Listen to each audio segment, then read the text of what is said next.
বড় update IPL 2026 শুরুর আগেই বড় ধাক্কা ক্যাপ্টেন বদল কে সামলাবে দল জানুন এই মুহূর্তের সবচেয়ে বড় খবর নমস্কার আপনি দেখছেন ব্যাট বল বাংলা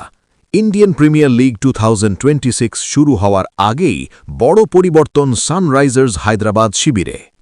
দলের নিয়মিত অধিনায়ক প্যাট কামিন্স ইনজুরির কারণে প্রথম কয়েকটি ম্যাচ থেকে ছিটকে গেছেন আর ঠিক এই সময়েই বড় সিদ্ধান্ত নিয়েছে দল তাহলে প্রশ্ন উঠছে কে নেবে দলের দায়িত্ব কে সামলাবে এই চাপের মুহূর্ত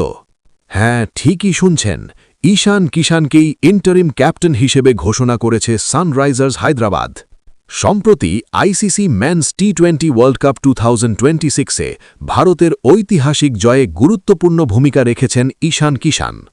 মেগা অকশনে 11.25 কোটি টাকায় দলে যোগ দেন এই 27 বছরের এক্সপ্লোসিভ ব্যাটার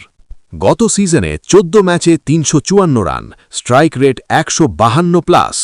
এছাড়াও অভিষেক শর্মাকে ভাইস ক্যাপ্টেন হিসেবে ঘোষণা করা হয়েছে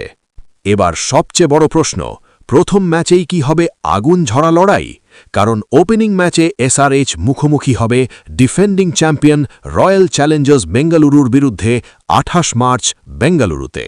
নতুন ক্যাপ্টেন নতুন দায়িত্ব ঈশান কিষান কি পারবেন দলকে জয়ের পথে নিয়ে যেতে নাকি কামিন্সের অভাব ভোগাবে এসআরএইচকে